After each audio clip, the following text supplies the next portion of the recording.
गणेशाय नमो वेदान्तवेदिने रामाय रामभद्राय रामचन्द्राय वेधसे रघुनाथाय नाथाय सीताय पते नमः। मनोजवं मारुततुल्यवेगं जितेन्द्रियं बुद्धिमतां वरिष्ठं वातात्मजं वानरयोत्तमुख्यं श्रीरामदूतं शरणं प्रपद्ये। ॐ श्रीरामदूतं शरणं प्रपद्ये। नारायणं निखिलपूर्णगुणैकदेहं निर्दोषम् आप्यतमम् अपि अखिलैः सुवाक्यैः अस्योद्भवादिदम् अशेषविशेषतोऽपि वन्द्यं सदा प्रियतमं मम सन्नमामि। नारायणं नमस्कृत्य नरं चैव नरोत्तमं देवीं सरस्वतीं व्यासं ततो जयमुदीरयेत्। व्यासाय भवनाशाय श्रीशाय गुणराशे हृद्याय शुद्धविद्याय मध्वाय च नमो नमः। तपस्वाध्याय शुश्रूषा कृष्णपूजारतं मुनिं विश्वेशमिष्टदं वन्दे परिव्राट चक्रवर्तिनम। ओम ओम अथातो ब्रह्म जिज्ञासा। ओम श्री गुरुभ्यो नमः। हरि ओम। ಆಯಿತು, ಯಾವುದು ರಾಜಸ್ವೀಯ ಯಾಗ ಆಗಿ ಅವಭೃತ ಸ್ನಾನ ಆಗಿ ಎಲ್ಲ ಅವರವರು ಎಲ್ಲ ದೇವತೆಗಳೆಲ್ಲ ಅವರವರ ಲೋಕಕ್ಕೆ ಹೋದರು. ರಾಜರುಗಳು, ಹೆಚ್ಚಿನ ರಾಜರುಗಳೆಲ್ಲ ಅವರವರ ದೇಶಕ್ಕೆಲ್ಲ ಹೋಗಿದ್ದಾರೆ. ಈವನ್ನು ಕೌರವರು, ಅವರು ಯಾದವರು ಎಲ್ಲ ಮರಳಿದ್ದಾರೆ. ಆದರೂ ಕೆಲವರು ಇದ್ದಾರೆ ಇನ್ನೂ ಸಹ. ಸೊ ಈಗ ರಾಜ ಸಭೆ ನಡೆದಿದೆ ಯುಧಿಷ್ಠಿರನದ್ದು. ಏನು ರಾಜಾಂಗಣ, ಆ ಸಭಾಂಗಣ ಅಂತ ಹೇಳಿದರೆ ಬ್ರಹ್ಮದೇವರ ಸಭೆ ದೇವಲೋಕದಲ್ಲಿ ನಡೀತದಲ್ವ, ಅದಕ್ಕಿಂತಲೂ ಚೆನ್ನಾಗಿ ಇದೆ. ಮಯಾಸುರನ ನಿರ್ಮಿತವಾದದ್ದು, ಶ್ರೀಕೃಷ್ಣನ ನೇತೃತ್ವದಲ್ಲಿ ಅತ್ಯಂತ ಉತ್ತಮ ರೀತಿಯಲ್ಲಿ ಎಲ್ಲ ಕಂಬಗಳು, ಎಲ್ಲ ಗೋಡೆಗಳು, ಪ್ರಾಕಾರಗಳು ಎಲ್ಲವೂ ಆ ಅಂಗಣದಲ್ಲಿ ಎಲ್ಲ ಸುವರ್ಣ ರತ್ನಮಯವಾಗಿವೆ. ಅಂತಹ ಎಲ್ಲ ಸೂರ್ಯನ ಯಾವ ರೀತಿ ಇದಿದೆಯೋ, ರಶ್ಮಿ ಇದೆಯೋ ಆ ರೀತಿ ಬೆಳಗುತ್ತಾ ಇದೆ. ಇನ್ನೂ ಬೆಳಗಲಿಕ್ಕೆ ಕಾರಣ ಅಂತೇಳಿದರೆ ಯುಧಿಷ್ಠಿರ ಮಹಾರಾಜ ಕೂತಿರೋದು ಮಾತ್ರ ಅಲ್ಲ, ಭಗವಂತ ಶ್ರೀಕೃಷ್ಣ ಕೂತಿದ್ದಾನೆ ರಾಜನ ಜೊತೆಗೆ ಅಂತೇಳಿದರೆ ಆ ಕೃಷ್ಣನ, ಭಗವಂತನ ಮೆರುಗು ಅನ್ನುವಂಥದ್ದು ಈ ರಾಜಾಂಗಣದ ಮೆರುಗಿಗೆ ಸೇರಿ ಇಡೀ ಏನಂತೇಳಿದರೆ ಎಲ್ಲ ಶೋಭಾಯಮಾನವಾಗಿದೆ. ದುಷ್ಟದ್ಯುಮ್ನ, ಆಮೇಲೆ ದ್ರೌಪದಿ, ಪಾಂಡವರು ಎಲ್ಲರೂ, ಆಮೇಲಿಂದ ಎಲ್ಲ ಎಲ್ಲ ಏನು ಘಟಾನುಘಟಿಗಳೆಲ್ಲ ಕೂತಿದ್ದಾರೆ ಸಭೆಯಲ್ಲಿ ಅನ್ನುವಂಥದ್ದು. ಎಲ್ಲ ಕೃಷ್ಣ, ರುಕ್ಮಿಣಿ, ಸತ್ಯಭಾಮೆ, ಸೊ ಎಲ್ಲರೂ ಕೂತಿದ್ದಾರೆ. ಆ ಕಡೆಯಿಂದ ಯಾದವರಲ್ಲಿ ಬಲರಾಮ, ಸಾತ್ಯಕಿ ಎಲ್ಲ ಕೂತಿದ್ದಾರೆ. ಸೊ ಈ ರೀತಿ ಬಹಳ ಎಂಥ ಸಭೆ ಅಂತೇಳಿದರೆ ವಿಚಿತ್ರವಾದ ಸಭೆ ನಡೆದಿದೆ ಅಂತೇಳಿದರೆ ಅತ್ಯಂತ ರಮ್ಯವಾದ ಸಭೆ ವೈಭವೋಪೇತವಾಗಿ ನಡೀತಾ ಇದೆ ಅನ್ನುವಂಥದ್ದು. ಸೊ ಇನ್ನೀಗ ನೆಕ್ಸ್ಟ್ ಶ್ಲೋಕ ಆ ಸಭೆಯಲ್ಲಿ ಏನಾಯಿತು ಅನ್ನುವಂಥದ್ದು. ವೈಲರೆ ವಿಚಿತ್ರ ಹೇಮ ಮಾಲಿನ ಶುಭಾಂಬರಾಶ್ಚತೇಧಿಕಂ ಸ್ಫುರತ್ಕಿರೀಟ ಕುಂಡಲ ವಿರೇಜುರತ್ರ ತೇ ನೃಪಾಃ. 277ನೇ ಶ್ಲೋಕ. ಆ ಸಭೆಯ ಅಂದವನ್ನು ಆಚಾರ್ಯರು ಇನ್ನೂ ಮುಂದಕ್ಕೆ ಹೇಳ್ತಾ ಇದ್ದಾರೆ. ನಾನಾ ರೀತಿಯ ಸುವರ್ಣ ಮಾಲಿಕೆಗಳುಳ್ಳ, ಶುಭ್ರ ವಸ್ತ್ರಗಳುಳ್ಳ, ಪ್ರಕಾಶಮಾನಗಳಾದ ಕಿರೀಟಗಳು, ಕುಂಡಲಗಳು ಇವುಗಳುಳ್ಳ ಆ ಪ್ರಸಿದ್ಧರಾದ, ಅಂದರೆ ಕುಲವೀರ ಜ್ಞಾನಾದಿ ಗುಣಗಳಿಂದ ಪ್ರಸಿದ್ಧರಾದ ಆ ರಾಜರು ಈ ಸಭೆಯಲ್ಲಿ ಅಧಿಕವಾಗಿ ಶೋಭಿಸಿದರಂತೆ. ವಿಚಿತ್ರ ಹೇಮ ಮಾಲಿನಃ ಶುಭಾಂಬರಾಶ್ಚ ತೇ ಅಧಿಕಂ ಸ್ಫುರತ್ ಕಿರೀಟ ಕುಂಡಲ ವಿರೇಜುಃ ಅತ್ರ ತೇ ನೃಪಾಃ. ಈ ಎಲ್ಲ ರಾಜರುಗಳು, ಈ ರಾಜರುಗಳು, ರಾಜರ ಸಂಬಂಧಿಗಳು, ಇವರೆಲ್ಲ ತೇ ನೃಪಾಃ, ಈ ರಾಜರುಗಳು. ವಿಚಿತ್ರ ಅಂತೇಳಿದರೆ ಕಂಗೊಳಿಸುವಂತಹ, ಪ್ರಕಾಶಮಾನವಾಗಿರುವಂತಹ, ವಿಚಿತ್ರವಾಗಿರುವಂತಹ. ಹೇಮಮಾಲಿನಃ, ಹೇಮಮಾಲಿನಿ ನಮಗೆ ಗೊತ್ತುಂಟು, ಅಂದರೆ ಸುವರ್ಣದ ಮಾಲೆ, ಬಂಗಾರದ ಸರವನ್ನು ಧರಿಸಿದವಳು ಹೇಮಮಾಲಿನಿ ಅಷ್ಟೇ. ಹೇಮಮಾಲ ಅಂದ್ರೇನು? ಚಿನ್ನದ ಸರ ಅಂತ. ಹೇಮಮಾಲಿನಿ ಅಂದರೆ ಚಿನ್ನದ ಸರ ಧರಿಸಿದವಳು ಅಷ್ಟೇ. ಅಂಥೇಳಿದರೆ ಈಗ ಒಂದು 100 ಜನ ಹೆಂಗಸರಿದ್ದರೆ ಅದರಲ್ಲಿ 95 ಜನ ಹೇಮಮಾಲಿನಿಯರೇ. ಅಂದರೆ ಈಗಿನ ಹೆಣ್ಣು ಮಕ್ಕಳು ಹೇಮಮಾಲಿನಿಯರು ಇದ್ದಾರಾ ಅಂತ ಕೇಳಿದರೆ ಸ್ವಲ್ಪ ಕಷ್ಟ ಹೇಳಲಿಕ್ಕೆ. ಯಾಕಂತೇಳಿದರೆ ಒಂದು ಅವರು ಸರನೇ ಹಾಕ್ಕೊಂಡಿರೋದಿಲ್ಲ, ಹಾಕ್ಕೊಂಡಿದ್ದರೂ ಅದು ಕಾಣುವುದಿಲ್ಲ ಅಂಥ ಸ್ಟೈಲಿದ್ದು ಸರ ಇರ್ತದೆ, ಭಾಳ ಸಪುರವಾಗಿರ್ತದೆ. ಇನ್ನು ಏನಂತ ಹೇಳಿದರೆ, ಅಥವಾ ಮಾರಾಟದ್ದು ಅಂದರೆ ಚಿನ್ನದ್ದು, ಕಾಣಲಿಕ್ಕೆ ಚಿನ್ನದಾಗಿದ್ದರೂ ಅದು ನಿಜವಾಗಿ ಚಿನ್ನದಾಗಿರುವುದಿಲ್ಲ, ಹೀಗೆಲ್ಲ. ಮತ್ತು ಕೆಲವರಿಗೆ ಯಾವುದು ಇಷ್ಟವೇ ಇಲ್ಲ, ಯಾವುದು ಚಿನ್ನದ ಸರ ಎಲ್ಲ ಬೇಡವೋ ಬೇಡ ಅಂತ. ಸೊ ಹೀಗೆ ಸೊ ಹೆಣ್ಮಕ್ಳನ್ನು ಬಿಟ್ಟು ಹೆಂಗಸರು ಸಾಮಾನ್ಯ ಎಲ್ಲರೂ ಹೇಮಮಾಲಿನಿಯರೇ ಇರ್ತಾರೆ. ಆದರೆ ಇಲ್ಲಿ ಹೇಮಮಾಲಿನಿ ಅಂತ ಹೇಳಲಿಲ್ಲ, ಹೇಮಮಾಲಿನಃ ಅಂತ ಹೇಳಿದ್ದಾರೆ. ಅಂತೇಳಿದರೆ ಪುಲ್ಲಿಂಗ. ಅಂತೇಳಿದರೆ ಬಂಗಾರದ ಆಭರಣಗಳನ್ನು ಧರಿಸಿರುವಂಥ ಪುರುಷರು ಯಾರಿವರು? ರಾಜರುಗಳು. ತೇ ನೃಪಾಹ ಹೇಮಮಾಲಿನಃ ವಿಚಿತ್ರ. ವಿಚಿತ್ರ ಅಂತೇಳಿದರೆ ಬಣ್ಣ ಬಣ್ಣದ ಅತ್ಯಂತ ಆಕರ್ಷಕವಾದ ಉಡುಪನ್ನು ತೊಟ್ಟುಕೊಂಡು ಆಮೇಲಿಂದ ಆಭರಣಗಳನ್ನು, ಬಂಗಾರದ ಆಭರಣಗಳನ್ನು ಧರಿಸಿ ಶೋಭಾಯಮಾನವಾಗಿ ಕೂತಿದ್ದಾರೆ ಆ ರಾಜಸಭೆಯಲ್ಲಿ ರಾಜರುಗಳು. ಶುಭಾಂಬರ. ಅಂಬರ ಅಂದರೆ ಧೋತ್ರ, ಅಂದರೆ ಕಚ್ಚೆ ಶಾಲು ಎಲ್ಲ ಅಂತೇಳಿ ದೊಡ್ಡ ದೊಡ್ಡ ಯಾವುದು ಪೀತಾಂಬರವನ್ನು ಧರಿಸಿದ್ದಾರೆ. ಶುಭ ಅಂಬರ, ಅತ್ಯಂತ ಶ್ರೇಷ್ಠವಾದ ರೇಷ್ಮೆ ಪಟ್ಟೆಗಳನ್ನೆಲ್ಲ ಧರಿಸಿದ್ದಾರೆ. ತೇ ಅಧಿಕಂ, ಅಧಿಕವಾಗಿ ಶೋಭಿಸ್ತಾ ಇದ್ದಾರೆ. ಸ್ಫುರತ್ ಕಿರೀಟ ಕುಂಡಲ, ಕೆಲವರಿಗೆ ಕಿರೀಟ ಕುಂಡಲ ಎಲ್ಲ ಇದೆ. ಕುಂಡಲ ಅಂತೇಳಿದರೆ ಇದು ಬೆಂಡೋಲೆ ಅಂತೇಳಿದರೆ ಅದು ಏನು ಹೆಂಗಸರಿಗೆ ಮಾತ್ರ ಅಂತಲ್ಲ, ಗಂಡಸರು ಧರಿಸ್ತಾರೆ. ಸೊ ಅದು ಸಹ ರಾಜರುಗಳೆಲ್ಲ ಖಂಡಿತ ಧರಿಸ್ತಾರೆ. ಸೊ ಹಾಗೆ ಸ್ಫುರತ್ ಅಂತೇಳಿದರೆ, ಸ್ಫುರತ್ ಅಂತೇಳಿದರೆ ಪ್ರಕಾಶಿಸುವಂತಹ ಸ್ಫುರತ್. ಸೊ ಸ್ಫುರತ್ ಕಿರೀಟ ಕುಂಡಲ, ರಾಜರು ಅಂತೇಳಿದರೆ ಕಿರೀಟನೂ ಬೇಕು, ಕುಂಡಲನೂ ಬೇಕು. ಆಮೇಲಿಂದ ಈ ರೀತಿ ಎಲ್ಲ ಆಕರ್ಷಕವಾದ ಉಡುಗೆ ತೊಡುಗೆ, ಆಮೇಲಿಂದ ಬಂಗಾರದ ಆಭರಣಗಳು, ಕಿರೀಟ, ಆಮೇಲಿಂದ ಕುಂಡಲ, ಇಷ್ಟು ಎಲ್ಲ ಧರಿಸಿರುವಂಥ ರಾಜರುಗಳು ಬಹಳ ವಿಚಿತ್ರವಾಗಿ ಕಾಣ್ತಾ ಇದ್ದಾರೆ ಅಂತ ಹೇಳಿದ್ರೆ, ಶೋಭಾಯಮಾನವಾಗಿ ಕಾಣ್ತಾ ಇದ್ದಾರೆ, ಕಂಗೊಳಿಸ್ತಾ ಇದ್ದಾರೆ ಆ ಸಭೆಯಲ್ಲಿ. ವಿರೇಜುಹು. ವಿರೇಜುಹು ಅಂತ ಹೇಳಿದರೆ ವಿರಾಜಿಸಿದರು ಅಂತ. ವಿರಾಜಿಸಿದರು ಅಂತ ಹೇಳಿದ್ರೇನು? ವಿರಾಜಿಸಿದರು ಅಂತ ಹೇಳಿದರೆ ಬಹಳ ಏನು ಶೋಭಾಯಮಾನ ಅಂತ. ಮದುವೆ ಮನೆಯಲ್ಲಿ ಸಾಮಾನ್ಯ ಹೀಗೆ ಇರ್ತಾರೆ ಎಲ್ಲರೂ.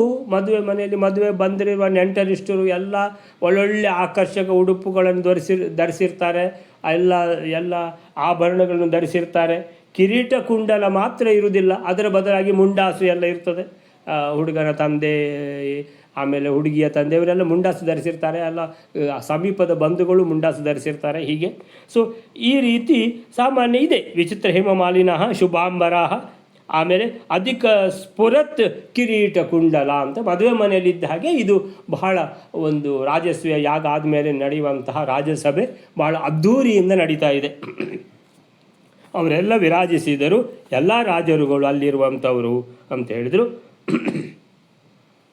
ಸೊ ಇವಾಗ ಇದಕ್ಕೆ ಆ ಸಭೆಯಲ್ಲಿ ವಿಚಿತ್ರವಾದ ಆಕರ್ಷಕವಾದ ಸುವರ್ಣ ಮಾಲೆಗಳನ್ನು ಧರಿಸಿ, ಸುವರ್ಣ ಮಾಲೆ ಅಂದರೆ ಚಿನ್ನದ ಸರ ಅಂತ ಅಷ್ಟೇ, ಇನ್ನೇನು. ಸುವರ್ಣ ಹೇಮ ಮಾಲಿನಿ, ಮಾಲ ಅಂದರೆ ಸರ, ಚಿನ್ನದ ಸರ. ಮತ್ತು ಚಿನ್ನದ ಬೇರೆ ಯಾವುದು ಮಾಲೆ ಇರುವುದಿಲ್ಲಲ್ಲ, ಯಾವುದು ಮಾಲೆ ಇರ್ತದೆ. ಸೊ ಸುವರ್ಣ ಮಾಲೆಗಳನ್ನು ಧರಿಸಿ, ಅದೇ ಸ್ವಲ್ಪ ದೊಡ್ಡ ದೊಡ್ಡ ಏನು ಗುಂಡುಗಳು ಎಲ್ಲ ಆ ಥರ ಧರಿಸಿದರೆ ಸ್ವಲ್ಪ ಅದು ಇನ್ನೂ ಆಕರ್ಷಕವಾಗಿ ಕಾಣಿಸ್ತದೆ. ಮಂಗಳ ವಸ್ತ್ರಗಳನ್ನು ತೊಟ್ಟು ಶುಭಾಂಬರಾಹ, ಹೊಳೆಯುವ ಕಿರೀಟ ಕುಂಡಲ. ಸ್ಫುರತ್ ಅಂದರೆ ಹೊಳೆಯುತ್ತಾ ಇದೆ, ಪ್ರಕಾಶಮಾನವಾಗಿದೆ ಅಂತ ಹೇಳಿದರು. ಹೊಳೆಯುತ್ತಾ ಇದೆ, ಮಿಂಚುತ್ತಾ ಇದೆ.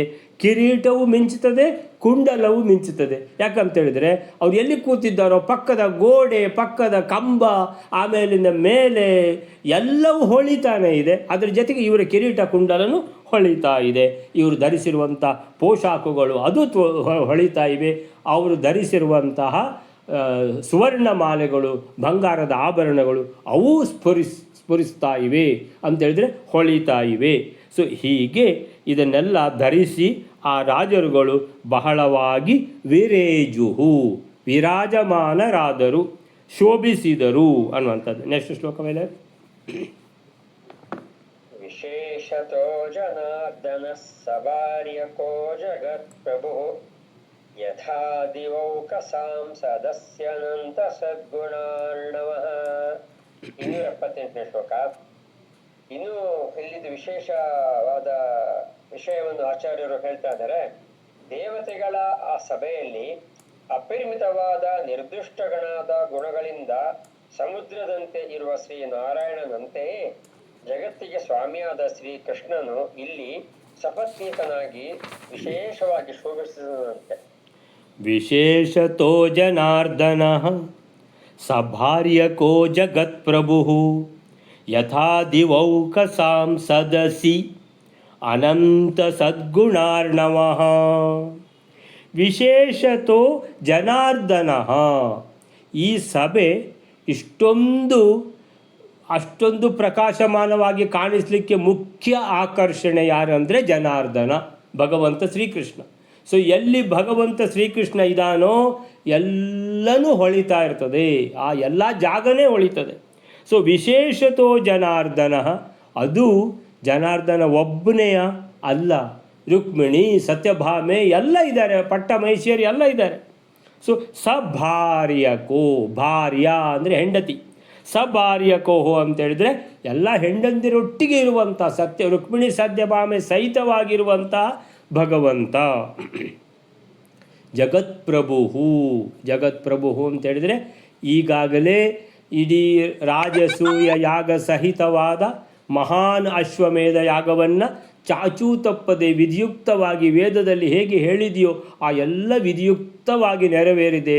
ಬ್ರಾಹ್ಮಣರಿಗೆಲ್ಲ ಹೇರಳವಾಗಿ ದಕ್ಷಿಣೆಗಳನ್ನು ಕೊಟ್ಟಿದ್ದಾರೆ, ದಾನಗಳನ್ನು ಕೊಟ್ಟಿದ್ದಾರೆ, ಅವರು ಇಚ್ಛಿಸಿದ್ದನ್ನೆಲ್ಲ ಕೊಟ್ಟಿದ್ದಾರೆ, ಭಕ್ಷ್ಯ ಭೋಜ್ಯಾದಿಗಳನ್ನು ಮಾಡಿ ಬಡಿಸಿದ್ದಾರೆ, ಅಷ್ಟು ಪ್ರೀತಿಯಿಂದ ಬಡಿಸಿದ್ದಾರೆ. ಭಕ್ಷ್ಯ ಭೋಜ್ಯ ಮಾಡುವುದು ಮಾತ್ರ ಮುಖ್ಯವಲ್ಲ, ಪ್ರೀತಿಯಿಂದ ಮಾತಾಡಿಸೋದು, ಪ್ರೀತಿಯಿಂದ ಬಡಿಸೋದು ಅದು ಮುಖ್ಯ. ಸೊ ಎಲ್ಲ ಮಾಡಿದ್ದಾರೆ ಅಂತೇಳಿದರೆ ಎಷ್ಟು ಜನ ಬಂದಿದ್ದಾರೆ ಅಂತೇಳಿದರೆ ಒಂದೊಂದು ಸ್ಥಳಕ್ಕೆ 1 ಲಕ್ಷ ಜನ ಕೂತಿರ್ತಿದ್ರು. ಸುಮಾರು ಸಲ ಅಂತೇಳಿದರೆ ಒಂದು ಸಲ ಎಲ್ಲ ಕೂತರು ಅಂತೇಳಿದ್ರು ಕೂಡ ಶಂಖನಾದ ಆಗ್ತಿತ್ತಂತೆ. ಈ ಶಂಖನಾದ ಕೇಳ್ತಾನೆ ಇತ್ತು ಅಂತ ಹಾಗಾದರೆ ಎಷ್ಟು ಪಂಕ್ತಿಯಾಗಿದೆ ಅಂತ ಲೆಕ್ಕವೇ ಇಲ್ಲ ಅಂತ. ಅಷ್ಟು ಬ್ರಾಹ್ಮಣರು ಬಂದಿದ್ದಾರೆ. ಅಷ್ಟು ಜನರಿಗೂ ಏನದು ಸುವರ್ಣದ ಭಾರ ಅಂದರೆ 20 ತೊಲೆ ಒಂದೊಂದು ಸುವರ್ಣದ ಭಾರ ಅಂತ ಹೇಳಿದರೆ ದೊಡ್ಡ ನಾಣ್ಯ ಅಂತ ಕಾಣ್ತದೆ. 200 ಗ್ರಾಮ್ ಇರುವಂಥ ನಾಣ್ಯಗಳು ಅದನ್ನು ಹೇರಳವಾಗಿ ಕೊಟ್ಟಿದ್ದಾರೆ ಅಂತ ಹೇಳಿದರೆ ಯೋಚನೆ ಮಾಡಿಕೊಳ್ಳಿ ಯಾವ ಥರದ ಒಂದು ಯಜ್ಞ ನಡೆದಿದೆ ಅಂತ ಹೇಳ್ಕೊಂಡು. ಇಂತಹ ಯಜ್ಞವನ್ನು ಸುಸೂತ್ರವಾಗಿ ನಡಿಲಿಕ್ಕೆ ಕಾರಣ ಏನು ಅಂತ ಹೇಳಿದರೆ ಭಗವಂತ ಶ್ರೀಕೃಷ್ಣ, ವೇದವ್ಯಾಸರು ಮತ್ತು ಪರಶುರಾಮಾಚಾರ್ಯರು 3 ಜನ ಬಂದಿದ್ದಾರೆ. ಈ ಕಡೆಯಿಂದ ಬ್ರಹ್ಮರುದ್ರಾದಿಗಳು ಬಂದಿದ್ದಾರೆ, ಎಲ್ಲ ದೇವತೆಗಳು ಬಂದಿದ್ದಾರೆ. ನಡೆಸುವವರು ಯಾರು ಅಂತೇಳಿದರೆ ಧರ್ಮರಾಯ, ಯಮಧರ್ಮನ ಅಂಶ, ಇವರೆಲ್ಲ ದೇವತೆಗಳೇ. ವಾಯುದೇವರ ಅವತಾರ ಯಾರು? ಭೀಮ.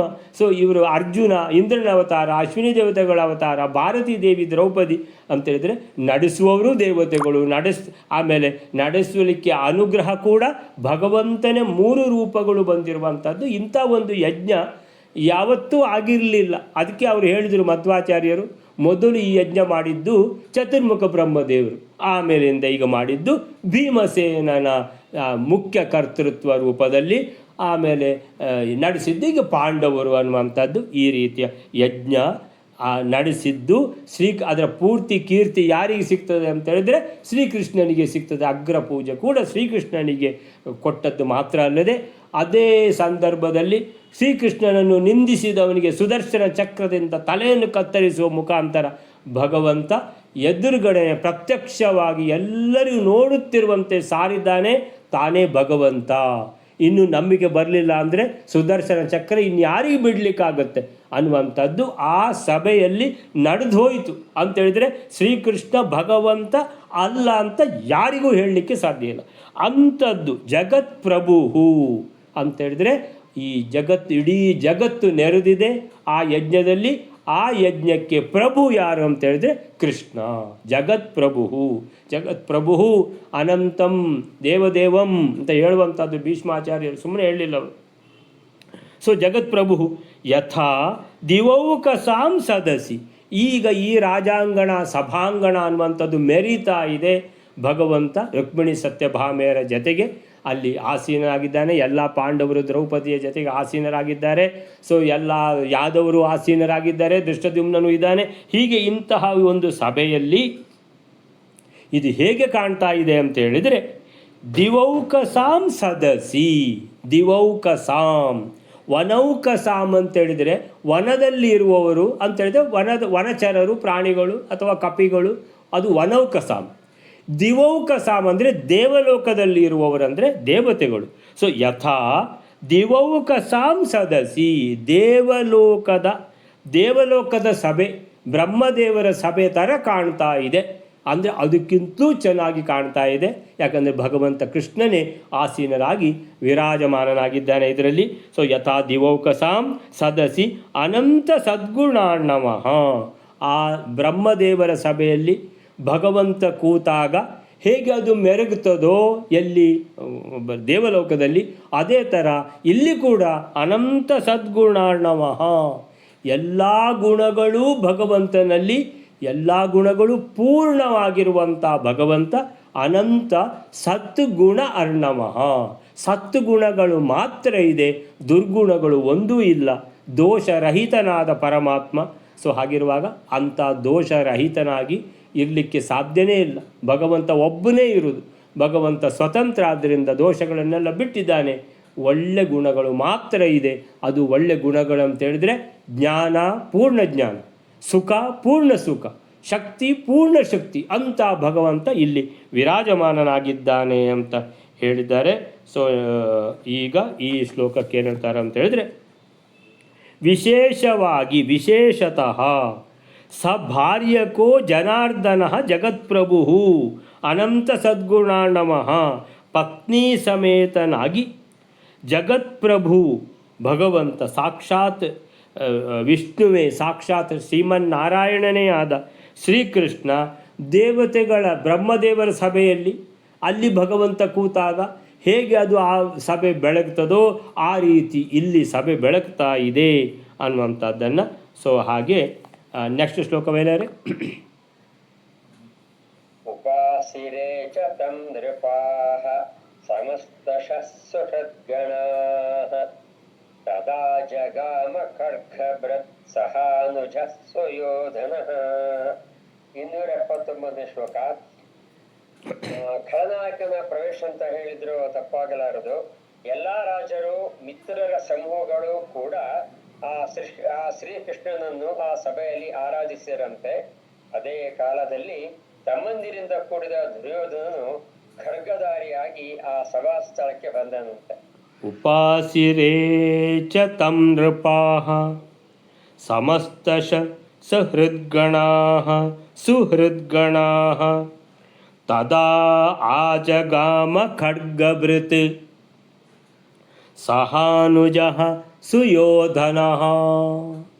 ಎಲ್ಲರೂ ಬಂದಾದ ಮೇಲೆ ಒಬ್ಬ ಬಂದ. ಯಾರು ಅಂತ ಕೇಳಿದರೆ ಖಡ್ಗ ಹಿಡ್ಕೊಂಡು ಬಂದ.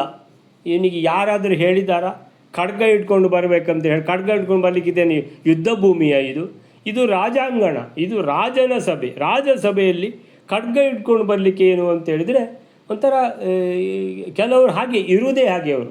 ಸೊ ಖಡ್ಗಭೃತ್ ಸಹ ಅನುಜಃ, ತಮ್ಮಂದಿರೊಂದಿಗೆ. ಸೊ ತಮ್ಮಂದಿರೊಂದಿಗೆ ಬಂದ ಅಂತೇಳಿದರೆ ಯಾರು? ದುರ್ಯೋಧನ, ಸುಯೋಧನ. ಇಲ್ಲಿ ಬರುವಾಗ ತದಾ ಆಜಗಾಮ, ತಡವಾಗಿ ಬಂದ ಅಂತೇಳಿದರೆ ಎಲ್ಲರೂ ಬರುವಾಗ ಅವನು ಬರಬೇಕಾಗಿತ್ತು, ಬರಲಿಲ್ಲ, ತಡವಾಗಿ ಬಂದ. ತದಾ ಆಜಗಾಮ, ಬಂದ. ಎಲ್ಲರೂ ಕೂತಾದ ಮೇಲೆ ಇವ ಬಂದ ಅಂತೇಳಿದರೆ ಬಂದು ನೋಡ್ತಾನೆ. ಏನು ನೋಡ್ತಾನೆ? ಉಪಾಸಿರೇ ಚ ತಂ ನೃಪಾಃ ಸಮಸ್ತಶ ಸುಹೃದ್ಗಣಾಃ, ಎಲ್ಲ ರಾಜರುಗಳು ಅಲ್ಲಿ ನೆರೆದಿರುವಂಥ ಪ್ರತಿಯೊಬ್ಬರೂ ಕೂಡ ಭಗವಂತನನ್ನು ಭಕ್ತಿಯಿಂದ ಪೂಜಿಸ್ತಾ ಇದ್ದಾರೆ. ಶ್ರೀಕೃಷ್ಣ ಭಗವಂತ ಆ ಸಭೆಯಲ್ಲಿ ವಿರಾಜಮಾನನಾಗಿದ್ದಾನೆ ರುಕ್ಮಿಣಿ ಸತ್ಯಭಾಮೆಯರ ಜೊತೆಗೆ. ರುಕ್ಮಿಣಿ ಸತ್ಯಭಾಮೆಯರು ಅಂತೇಳಿದರೆ ಮಹಾಲಕ್ಷ್ಮಿಯ 2 ರೂಪಗಳು. ಹಾಗಾದರೆ ಲಕ್ಷ್ಮೀನಾರಾಯಣರು ಆ ಸಭೆಯಲ್ಲಿ ಪ್ರತ್ಯಕ್ಷರಾಗಿ ಇದ್ದಾರೆ. ಸೊ ಅಂತಹ ಸಭೆಗೆ ಈಗ ತಡವಾಗಿ ಒಬ್ಬ ಬಂದ. ಯಾರು? ಸುಯೋಧನ. ಸೊ ಅವನು ಬರುವಾಗ ಎಲ್ಲ ಉಪಾಸಿರೇ, ಎಲ್ಲ ಭಗವಂತನನ್ನು ಪ್ರತಿಯೊಬ್ಬರು ತಮಗೆ ತೋರಿದ ರೀತಿಯಲ್ಲಿ ಪೂಜೆ ಮಾಡ್ತಾ ಇದ್ದಾರೆ, ಆರಾಧಿಸ್ತಾ ಇದ್ದಾರೆ, ಅರ್ಚಿಸ್ತಾ ಇದ್ದಾರೆ. ಯಾಕಂತ ಹೇಳಿದರೆ ಈಗ ಸಭೆಯಲ್ಲಿ ಮಹಾನ್ ಒಬ್ಬರು ವ್ಯಕ್ತಿ ಕೂತಿದ್ದಾರೆ ಅಂತ ಹೇಳಿದರೆ ಎಲ್ಲರ ಗಮನ ಅವರ ಮೇಲೇ ಇರ್ತದೆ. ಏನು ಅಂದರೆ ಇಂಥ ಒಂದು ಮಹಾನ್ ವ್ಯಕ್ತಿಯ ನಮಗೆ ದರ್ಶನ ಆಯ್ತಲ್ವಾ ಅಂತ ತಿಳ್ಕೊಂಡು ಎಲ್ಲರೂ ಅವರನ್ನೇ ಅವ್ರು ಏನು ಮಾಡ್ತಾರೆ ಎಲ್ಲ ಅದನ್ನೇ ನೋಡ್ತಾ ಇರ್ತಾರೆ. ಸೊ ಹೀಗೆ ಉಪಾಸಿರೆ ಅಂತೇಳಿದರೆ ಉಪಾಸನೆ ಮಾಡಿದರು, ಪೂಜೆ ಮಾಡಿದರು, ಅರ್ಚಿಸಿದರು. ಯಾರನ್ನ? ಶ್ರೀಕೃಷ್ಣ ಭಗವಂತನನ್ನು. ಯಾರು ಅರ್ಚಿಸಿದರು? ಸಮಸ್ತಶಃ ಎಲ್ಲ ಸುಹೃದ್ಗಣ, ಅಲ್ಲಿ ಇರುವವರೆಲ್ಲ ಸುಹೃತ್, ಬಂಧು ಮಿತ್ರರು, ರಾಜರುಗಳು. ಆ ರಾಜರುಗಳು ಕೂಡ ಎಲ್ಲ ನಿನ್ನೆನೇ ಹೋಗಿದ್ದಾರೆ ಅಲ್ಲೋ, ಅಥವಾ ಅವರೆಲ್ಲ ಹೋಗಿ ಆಗಿದೆ. ಉಳಿದವರು ಯಾರು ಅಂತ ಹೇಳಿದರೆ ಬಹಳ ಹತ್ತಿರದ ಒಂದು ಬಂಧುತ್ವ ಮಿತ್ರತ್ವ ಇರುವವರು ಮಾತ್ರ ಉಳ್ಕೊಂಡಿದ್ದಾರೆ ಅಂತ. ಸೊ ಇವರೆಲ್ಲ ರಾಜರುಗಳು, ಮಿತ್ರರು, ಬಂಧುಗಳು, ದೇವತೆಗಳು ಎಲ್ಲ ಅಲ್ಲಿ ಯಾರೆಲ್ಲ ಇದ್ದಾರೋ ಎಲ್ಲರೂ ಭಗವಂತನನ್ನು ತಮಗೆ ತೋರಿದ ರೀತಿಯಲ್ಲಿ ಅರ್ಚಿಸ್ತಾ ಇದ್ದಾರೆ, ಪೂಜಿಸ್ತಾ ಇದ್ದಾರೆ, ಸೊ ಆರಾಧಿಸ್ತಾ ಇದ್ದಾರೆ, ಉಪಾಸನೆ ಮಾಡ್ತಾ ಇದ್ದಾರೆ. ಉಪಾಸಿರೇ, ಉಪಾಸನೆ ಮಾಡ್ತಾ ಇದ್ದಾರೆ. ಅಷ್ಟಾಗುವಾಗ ಇವ ಬಂದಿದ್ದಾನೆ ತಡವಾಗಿ. ದುರ್ಯೋಧನ ತನ್ನ ತಮ್ಮಂದಿರೊಂದಿಗೆ ಮತ್ತೆ ಬೇಕಾದರೆ ಕರ್ಣ, ಶಕುನಿ ಎಲ್ಲ ಇರ್ತಾರಲ್ಲ, ಅವರೆಲ್ಲ ಅದು ಬಿಟ್ಟು ಹೋಗುವುದಿಲ್ಲ, ಅವನ ಜೊತೆಗೆ ಯಾವಾಗಲೂ ಇರುವವರು. ಸೊ ಅವರನ್ನೆಲ್ಲ ಸೇರಿಸ್ಕೊಂಡು ಬಂದಿದ್ದಾನೆ ಅನ್ನುವಂಥದ್ದು. ಆ ಕೃಷ್ಣನನ್ನು ಅಲ್ಲಿರುವಂಥ ಎಲ್ಲ ರಾಜರುಗಳು, ಎಲ್ಲ ಸಜ್ಜನ ಬಂಧುಗಳು ಸಕಲ ರೀತಿಯಲ್ಲಿ ಸಮಸ್ತಶಃ ಎಲ್ಲರೂ ಎಲ್ಲ ರೀತಿಯಲ್ಲಿ ಉಪಾಸಿರೇ, ಉಪಾಸನೆ ಮಾಡಿದರು, ಪೂಜೆ ಮಾಡಿದರು. ಆ ವೇಳೆಗೆ ಅಲ್ಲಿ ತಮ್ಮಂದರೊಂದಿಗೆ ಖಡ್ಗಪಾಣಿಯಾಗಿ, ಖಡ್ಗಭೃತ್, ಖಡ್ಗವನ್ನು ಧರಿಸಿದವನಾಗಿ ದುರ್ಯೋಧನ ಬಂದ. ಸೊ ಹೀಗೆ ದುರ್ಯೋಧನ ಬಂದ. ಸೊ ದುರ್ಯೋಧನ ಬಂದ. ಇನ್ನು ಏನದು ಘಟನೆ ನಾವು ಕಾಯ್ತಾ ಇರುವಂಥದ್ದು, ಅದು ಏನು ಅಂತ ನೋಡುವ. ವೈಲಾರೆ ದ್ವಾರಂ ಸಭಾಯ ಹರಿನೀಲ ರಶ್ಮಿ ವ್ಯೂಢಂ ತ್ವಜಾನಂ ಸವಿಹಾಯ ಭಿತ್ತಿಂ ಅಭ್ಯಂತರಾಣಾಂ ದೃಶಿನೋ ವಿಘಾತಿನೀಂ ಸಂಸ್ಫಾಟಿಕಾಮಾಶು ದೃಢಂ ಚುಚುಂಬೆ. 280ನೇ ಶ್ಲೋಕ. ದುರ್ಯೋಧನ ಬಂದಾಗ ಹೇಗೆ ಬಂದ, ಅವನಿಗೆ ಏನಾಯಿತು ಅಂತ ಆಚಾರ್ಯರು ಹೇಳ್ತಾ ಇದ್ದಾರೆ. ಆ ದುರ್ಯೋಧನನು ಇಂದ್ರನೀಲಮಣಿಯ ಪ್ರಕಾಶದಿಂದ ಆಚ್ಛಾದಿತವಾದ ಆ ಸಭಾಂಗಣದ ದ್ವಾರವನ್ನು ತಿಳಿಯದೆ ಅದನ್ನು ಬಿಟ್ಟು ಒಳಗೆ ಇರತಕ್ಕಂತಹ ಪದಾರ್ಥಗಳನ್ನು ದರ್ಶನ ವಿಷಯದಲ್ಲಿ ಪ್ರತಿಬಂಧಕವಾಗದಿರುವ, ಅಂದರೆ ಪಾರದರ್ಶಕವಾದ ಸಮೀಚೀನವಾದ ಸ್ಫಟಿಕಮಣಿಯಿಂದ ನಿರ್ಮಿಸಲ್ಪಟ್ಟ ಸಭೆಗೆ ಆವರಣಭೂತವಾದ ಗೋಡೆಯನ್ನು ಶೀಘ್ರವಾಗಿ ದೃಢವಾಗಿ ಚುಂಬಿಸಿಕೊಂಡನು. ಅಂದರೆ ಗೋಡೆ ಎಂದು ತಿಳಿಯದೆ ಮುನುಗ್ಗಿದಂಥ ಅವನ ಮುಖವು ಆ ಗೋಡೆಗೆ ಚೆನ್ನಾಗಿ ಬಡಿಯಲ್ಪಟ್ಟಿತ್ತಂತೆ. ದ್ವಾರಂ ಸಭಾಯ ಹರಿನೀಲ ರಶ್ಮಿ ವ್ಯೂಢಂ ತು ಅಜಾನನ್ ಸ ವಿಹಾಯ ಭಿತ್ತಿಂ ಅಭ್ಯಂತರಾಣಾಂ ದೃಶಿನೋ ವಿಘಾತಿನೀಂ ಸಂಸ್ಫಾಟಿಕಾಮಾಶು ದೃಢಂ ಚುಚುಂಬೆ. ದ್ವಾರಂ ಸಭಾಯ, ದುರ್ಯೋಧನ ಬಂದ ಅಂತ ಹೇಳಿದ್ದು, ಅಂದರೆ ಬರ್ತಾ ಇದ್ದಾನೆ, ಇನ್ನೇನು ಪ್ರವೇಶ ಮಾಡಲಿಲ್ಲ ಯಾವುದು ರಾಜಾಂಗಣವನ್ನು, ಆ ಸಭಾಂಗಣವನ್ನು. ಆಗ ಈ ಘಟನೆ ನಡೆಯಿತು. ಏನದು? ದ್ವಾರಂ ಸಭಾಯ, ಸಭಾಯ ಆ ಸಭಾಂಗಣದ, ಸಭಾಯ ದ್ವಾರಂ, ದ್ವಾರ ಬಾಗಿಲು. ಅದು ಹೇಗೆ ಮಾಡಲ್ಪಟ್ಟಿತ್ತು ಅಂತೇಳಿದರೆ ಹರಿನೀಲ ರಶ್ಮಿ, ಇಂದ್ರನೀಲಮಣಿ. ಹರಿ ಅಂದರೆ ಇಂದ್ರ ಅಂತ. ಹರಿ ಅಂತ ಹೇಳಿದರೆ ಸುಮಾರು ಅರ್ಥ ಇದೆ. ಹರಿ ಅಂದರೆ ಸಿಂಹ ಅಂತ ಅರ್ಥನೂ ಆಗುತ್ತೆ. ಕಾಡಿನ ದೃಶ್ಯ ಇದ್ದರೆ ಹರಿ ಅಂದರೆ ಸಿಂಹ. ದೇವತೆಗಳು ಅಂತಾದರೆ ಹರಿ ಅಂದರೆ ಇಂದ್ರ. ಆಮೇಲೆ ಹರಿ ಅಂದರೆ ಭಗವಂತ ಶ್ರೀಕೃಷ್ಣ ಅಥವಾ ಶ್ರೀಮನ್ನಾರಾಯಣ. ಸೊ ಆ ಅರ್ಥನೂ ಇದೆ. ಇಲ್ಲಿ ಹರಿನೀಲ ಅಂತೇಳಿದರೆ ಇಂದ್ರನೀಲಮಣಿ, ಹರಿನೀಲಮಣಿ. ಅದರ ಪ್ರಕಾಶದಿಂದ ಏನಾಗಿದೆ, ಈ ಬಾಗಿಲಿಗೆ ಹರಿನೀಲಮಣಿ, ಇಂದ್ರನೀಲಮಣಿಯನ್ನು ಹಾಸಿದ್ದಾರೆ, ಅಥವಾ ಅದಕ್ಕೆ ಕಾರಿತಂ ಸ್ಟಡ್ ಮಾಡಿದ್ದಾರೆ, ಅಲ್ಲಲ್ಲಿ ಹಾಕಿಟ್ಟಿದ್ದಾರೆ. ಸೊ ಆದ್ದರಿಂದ ಅಂತ ಹೇಳಿದರೆ ಬಂಗಾರಕ್ಕೆ ರತ್ನಗಳನ್ನು ಜೋಡಿಸಿದ್ದಕ್ಕೆ ಹೆಸರು ಕಾರಿತಂ ಅಂತ. ಸೊ ಈ ರೀತಿ ಇಂದ್ರನೀಲಮಣಿಯನ್ನು ಬಂಗಾರಕ್ಕೆ ಅದನ್ನು ಸ್ಟಡ್ ಮಾಡಿದ್ದು ಅದರ ಬಾಗಿಲು. ಆ ಬಾಗಿಲು ರಶ್ಮಿ ಅಂದರೆ ಸೂರ್ಯನ ರಶ್ಮಿ ಅಂದರೆ ಸೂರ್ಯನ ಪ್ರಕಾಶ. ಹಾಗೆ ಇದು ಇಂದ್ರನೀಲಮಣಿಯ ಪ್ರಕಾಶ ಎಷ್ಟು ಜೋರಿತ್ತು ಅಂತೇಳಿದರೆ ವ್ಯೂಢಂ ಎಲ್ಲ ಆವೃತವಾಗಿತ್ತು. ಆವೃತವಾಗಿ ಯಾವುದು ಗೋಡೆ ಯಾವುದು ಬಾಗಿಲು ಗೊತ್ತಾಗ್ತಾ ಇರಲಿಲ್ಲ. ಯಾಕಂತೇಳಿದರೆ ಎಲ್ಲವೂ ಏನು ಹೊಳಿತಾ ಇದೆ, ಪ್ರಕಾಶಮಾನವಾಗಿದೆ. ಸೊ ಯಾವುದು ಬಾಗಿಲು ಯಾವುದು ಅಲ್ಲ. ಬಾಗಿಲು ಆದರೆ ಗೊತ್ತಾಗಲಿಲ್ಲ ಅಂತೇಳಿದರೆ ತೊಂದರೆ ಇಲ್ಲ. ಬಾಗಿಲು ಬಿಟ್ಟು ಗೋಡೆ ಗೊತ್ತಾಗೋದಿಲ್ವ? ಯಾವುದು ಗೋಡೆ ಅಲ್ವಾ ಅದು ಬಾಗಿಲು ಅಂತ ತಿಳ್ಕೊಳ್ಬೋದಲ್ಲ ಅಂತ ಹೇಳಿದರೆ ತು ಅಜಾನನ್ ಗೊತ್ತಾಗಲಿಲ್ಲ ದುರ್ಯೋಧನನಿಗೆ. ತು ಅಜಾನನ್ ಸಾ ಅವನು ವಿಹಾಯ ಭಿತ್ತಿಂ ಯಾವುದು ಬಾಗಿಲು ಅಂತ ಗೊತ್ತಾಗಲಿಲ್ಲ ಅಲ್ವಾ, ಬಿಟ್ಟ. ಇದು ಬಾಗಿಲಲ್ಲ ಅಂತ ಬಿಟ್ಟ. ಪಕ್ಕಕ್ಕೆ ಹೋದ. ಪಕ್ಕಕ್ಕೆ ಹೋಗುವಾಗ ಸಿಕ್ಕಿದ್ದು ಯಾವುದು? ಭಿತ್ತಿಂ ಗೋಡೆ. ಆಯಿತಾ? ಗೋಡೆ ಅಂದರೆ ಗೋಡೆ ಗೊತ್ತಾಗಲಿಲ್ವಾ ದುರ್ಯೋಧನಿಗೆ ಅಂತ ಹೇಳಿದರೆ ಅಭ್ಯಂತರಾಣಂ ದೃಶಿನೋ ವಿಘಾತಿನೀಂ ಸಂಸ್ಫಾಟಿಕಾಂ. ಸಂಸ್ಫಾಟಿಕಾಂ ಅಂತೇಳಿದರೆ ಸ್ಫಟಿಕಮಣಿಯಿಂದ ಮಾಡಿದ ಗೋಡೆ. ಸ್ಫಟಿಕಮಣಿಯನ್ನು ಹಾಸಿದ್ದಾರೆ ಅಂತ. ಈ ಸ್ಫಟಿಕಮಣಿ ಅಂತೇಳಿದರೆ ಯಾವ ಥರ ಇರ್ತದೆ ಅಂತೇಳಿದರೆ ಅಭ್ಯಂತರಾಣಂ ದೃಶಿನೋ. ಅಭ್ಯಂತರಾಣಂ ಅಂದರೆ ಒಳಗೆ ಇರುವಂಥ ಎಲ್ಲ ವಸ್ತುಗಳು ಕಾಣ್ತಾ ಇವೆ. ಅಲ್ಲ, ಒಳಗಿರುವ ವಸ್ತುಗಳು ಎಲ್ಲ ಕಾಣ್ತಾ ಇವೆ ಅಂತೇಳಿದರೆ ಅದೇ ಪಾರದರ್ಶಕ. ಪಾರದರ್ಶಕ ಅಂತೇಳಿದರೆ ಇದು ಗೋಡೆ ಉಂಟು ಅಂತಲೇ ಗೊತ್ತಾಗೋದಿಲ್ಲ. ಅಂದರೆ ಒಳಗಿನವರೆಲ್ಲ ಕಾಣಿಸ್ತಾ ಇದ್ದಾರೆ ಅಂತೇಳಿದರೆ ಗೋಡೆ ಅಂದರೆ ಸಾಮಾನ್ಯವಾಗಿ ಹೇಗಿರ್ತದೆ, ಒಳಗಿನವರು ಯಾರೂ ಹೊರಗೆ ಕಾಣದಿರುವಂಥದ್ದು ಮಧ್ಯಕ್ಕೆ ಗೋಡೆ ಅಂತ ಹೆಸರು. ಒಳಗಿನವರೆಲ್ಲ ನಿಮಗೆ ಸ್ಪಷ್ಟವಾಗಿ ಕಾಣ್ತಾ ಇದ್ದಾರೆ ಅಂತೇಳಿದರೆ ಹಾಗಾದರೆ ಗೋಡೆನೇ ಇಲ್ಲ ಅಂತ ಆಗ್ತದೆ ಅಲ್ವಾ. ಸೊ ಇವನು ಏನು ತಿಳ್ಕೊಂಡ, ಇದು ಗೋಡೆನೇ ಇಲ್ಲ ಇದಕ್ಕೆ, ಈ ಸಭಾಂಗಣಕ್ಕೆ. ಅಭ್ಯಂತರಾಣಂ ಅಂತರಾಣಂ ಅಂತೇಳಿದರೆ ಒಳಗಿರುವಂಥ ವಸ್ತುಗಳು, ಜನರು, ಎಲ್ಲ ಕಂಬಗಳು ಪ್ರತಿಯೊಂದು ಕಾಣ್ತಾ ಉಂಟು ಹೊರಗಿಂದ. ಅಭ್ಯಂತರಾಣಂ ದೃಶಿನಃ. ದೃಶಿನಃ ಅಂತೇಳಿದರೆ ದೃಶ್ಯ ಕಾಣ್ತಾ ಇದೆ, ಒಳಗಿದ್ದೆಲ್ಲ. ವಿಘಾತಿನೀಂ ಹಾಗಾದರೆ ಗೋಡೆನೇ ಇಲ್ಲ. ವಿಘಾತಿನೀಂ ಅಂತೇಳಿದರೆ ಮಧ್ಯ ಗೋಡೆ ಅಂದರೆ ಪ್ರತಿಬಂಧಕವಾದ ಗೋಡೆ, ಒಳಗೆ ಹೋಗ್ಲಿಕ್ಕೆ ಬಿಡುವುದಿಲ್ಲ. ಗೋಡೆ ಅಂದ್ರೇನು? ಒಳಗೆ ಹೋಗ್ಲಿಕ್ಕೆ ಬಿಡುವುದಿಲ್ಲ. ಒಳಗಿನವರು ಎಲ್ಲ ಕಾಣಿಸ್ತಾ ಇದ್ದಾರೆ ಅಂತೇಳಿದರೆ ಇದಕ್ಕೆ ಗೋಡೆನೇ ಇಲ್ಲ ಅಂತ ತಿಳ್ಕೊಂಡು ಏನು ಮಾಡಿದ, ಸೀದಾ ಹಾಗಾದರೆ ಇಲ್ಲಿ ಬಾಗಿಲು ಗೋಡೆ ಅಂತ ಯಾವುದೂ ಇಲ್ಲ, ಅಲ್ಲೇನೋ ಸ್ವಲ್ಪ ಪ್ರಕಾಶಮಾನವಾಗಿತ್ತು ಅಂತೇಳಿದರೆ ಅದು ಬಾಗಿಲಲ್ಲ ಅಂತ ತಿಳ್ಕೊಂಡಿದ್ದಾನೆ. ಆಯಿತು, ಇಲ್ಲೇ ಬಾಗಿಲು ಸಿಗ್ತದೆ ಅಂತ ನೋಡಿದರೆ ಇದಕ್ಕೆ ಬಾಗಿಲೇ ಇಲ್ಲ, ಯಾಕಂದರೆ ಒಳಗಿನವರೆಲ್ಲ ಕಾಣಿಸ್ತಾ ಇದ್ದಾರೆ, ಬಾಗಿಲಿಲ್ಲ ಅಂತ ಏನು ಮಾಡಿದ, ಈ ಸ್ಫಟಿಕಮಣಿಯಿಂದ ಹಾಸಿರುವಂತಹ ಆ ಗೋಡೆ ಒಳಗಿನವರನ್ನೆಲ್ಲ ತೋರಿಸ್ತಾ ಇತ್ತು ಹೊರಗಿಂದ. ಎಷ್ಟು ಪಾರದರ್ಶಕವಾಗಿತ್ತು ಅಂತೇಳಿದರೆ ಆ ಗೋಡೆನೇ ಇವನಿಗೆ ಕಾಣಿಸ್ಲಿಲ್ಲ ಅಂತೇಳಿದರೆ ಗೋಡೆಯೇ ಇಲ್ಲ, ಅಷ್ಟು ಪಾರದರ್ಶಕವಾಗಿತ್ತು. ಎಲ್ಲ ಒಳಗಿನವರು ಕಾಣಿಸ್ತಾರೆ ಅಂತೇಳಿದ್ರೆ ಗೋಡೆಯೇ ಇಲ್ಲ.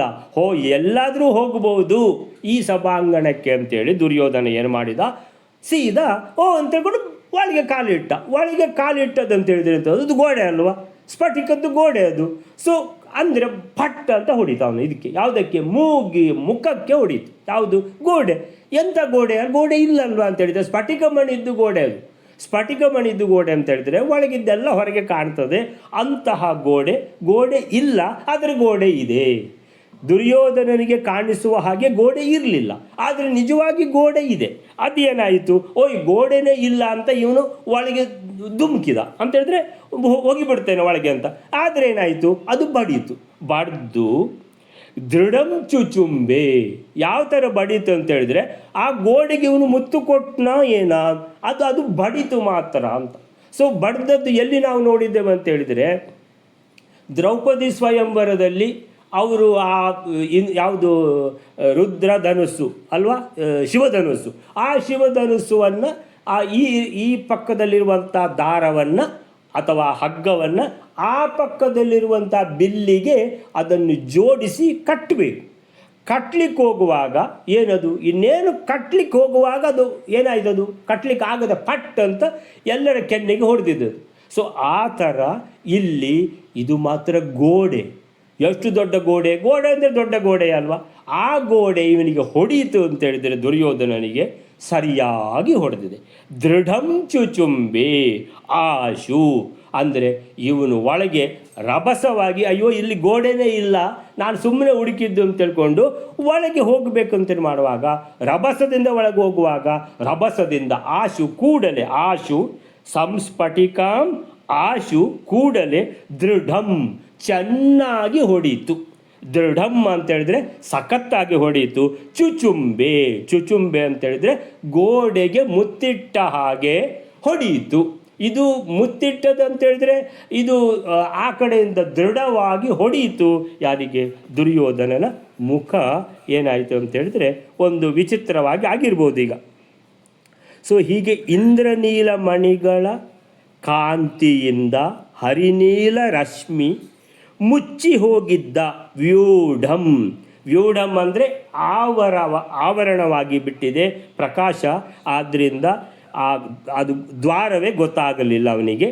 ಸಹ ನ ಜಾನನ್ ಅವನು ತಿಳಿಲಿಲ್ಲ. ತು ಅಜಾನನ್. ಸೊ ನ ಜಾನನ್ ಅಥವಾ ಅಜಾನನ್ ತಿಳಿಯದೆ ಏನು ಮಾಡಿದ, ಇದು ಬಾಗಿಲಲ್ಲ ಅಂತ ಈ ಕಡೆ ಬಂದ. ಈ ಕಡೆ ಬಂದಾಗ ಇರುವಂಥದ್ದು ಬಿತ್ತಿಂ. ಬಿತ್ತಿಂ ಅಂದರೆ ಗೋಡೆ.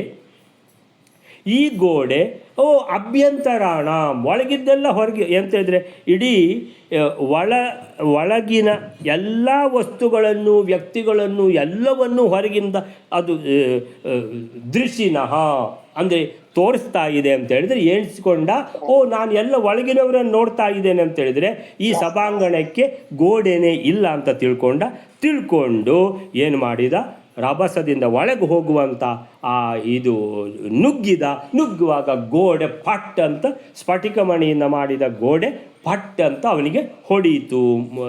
ದೃಢವಾಗಿ ದೃಢಂ ಚುಚುಂಬೆ ದೃಢವಾಗಿ ಗಟ್ಟಿಯಾಗಿ ಮುತ್ತಿಕ್ಕಿದ. ಗಟ್ಟಿಯಾಗಿ ಮುತ್ತಿಕ್ಕಿದ ಅಂತ ಹೇಳಿದ್ರೆ ಮಾತ್ರ ಮುಖ ಮಾತ್ರ ಎಷ್ಟು ದಪ್ಪಾಗಿದೆ ಅಂತ ಗೊತ್ತಿಲ್ಲ, ಆ ಥರ ಆಗಿದೆ. ಸೊ ಅಂಥದ್ದೀಗ. ಸೊ ಹೀಗೆ ಈ ಸಭಾಂಗಣ ಮಯ ನಿರ್ಮಿತವಾದ ವಿಚಿತ್ರ ಸಭೆ, ಅದರ ಬಾಗಿಲನ್ನು ಇಂದ್ರನೀಲ ಮಣಿಗಳಿಂದಲೂ ಗೋಡೆಗಳನ್ನು ಸ್ಫಟಿಕ ಮಣಿಗಳಿಂದಲೂ ಮಯಾಸುರ ನಿರ್ಮಿಸಿದ್ದ. ಆದ್ದರಿಂದಾಗಿ ಬಾಗಿಲೇ ಕಾಣುವುದೇ ಇಲ್ಲ. ಗೋಡೆಗಳು ಪಾರದರ್ಶಕವಾದ್ದರಿಂದ ಅವೇ ಬಾಗಿಲುಗಳಂತೆ ಕಾಣಿಸ್ತಾ ಇದ್ದುವು, ಅಥವಾ ಗೋಡೆಗಳೇ ಇಲ್ಲ ಎಂಬುದಾಗಿ ಕಾಣಿಸ್ತಾ ಇದ್ದವು. ಯಾಕಂದರೆ ಒಳಗಿದ್ದ ಎಲ್ಲ ವಸ್ತುಗಳು ವ್ಯಕ್ತಿಗಳು ಹೊರಗೆ ಕಾಣಬೇಕಿದ್ದರೆ ಹೇಗೆ ಕಾಣಬೇಕು? ಇಲ್ಲಿ ಮಧ್ಯೆ ಏನೂ ಇಲ್ಲ ಅಂತ ಅದು ಒಳಗೋಗುವಾಗ ಹೊಡೀತದು ಗೋಡೆ. ಸೊ ಹೀಗೆ ದುರ್ಯೋಧನ ಅದನ್ನು ಗುರುತಿಸದೆ ಗೋಡೆಗಳನ್ನೇ ಬಾಗಿಲು ಅಥವಾ ಗೋಡೆಗಳೇ ಇಲ್ಲ ಅಂತ ತಿಳಿದು ಜೋರಾಗಿ ಒಳಗೆ ನುಗ್ಗಲೆಂದು ಪ್ರಯತ್ನಿಸಿ ಗೋಡೆಗೆ ಮುಖವನ್ನು ಸರಿಯಾಗಿ ಜಜ್ಜಿಕೊಂಡ ಎಂದರ್ಥ. ಹೀಗೆ ಗಾಢವಾಗಿ ಮುಖಕ್ಕೆ ಪೆಟ್ಟು ಕೊಟ್ಟವರು ಯಾರು? ಗೋಡೆ. ಪೆಟ್ಟು ತಿಂದದ್ದನ್ನು ಇಲ್ಲಿ ದೃಢಂ ಚುಚುಂಬೆ ಎಂಬ ಪದದಿಂದ ಮಧ್ವಾಚಾರ್ಯರು ಅಪೂರ್ವವಾಗಿ ವರ್ಣಿಸಿದ್ದಾರೆ.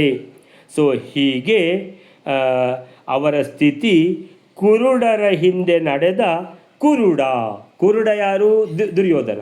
ಅವನ ತಮ್ಮಂದಿರು ಇದ್ದಾರಲ್ಲ ಜೊತೆಗೆ. ಸೊ ಎಲ್ರಿಗೂ ಹೊಡೆದಿದ್ದ ಕಾಣ್ತದೆ. ಸೊ ಕುರುಡನ ಹಿಂದೆ ಸುಮಾರು ಜನ ಕುರುಡರು ಇದ್ದಾರೆ. ಸೊ ಹೀಗೆ ಕುರುಡನ ನೇತೃತ್ವ ಇದ್ದರೆ ಎಲ್ಲರೂ ಹೋಗಿ ಬಾವಿಗೆ ಬೀಳ್ತಾರೆ ಅಂತ ಆ ಥರ ಆಗಿದೆ ಪರಿಸ್ಥಿತಿ.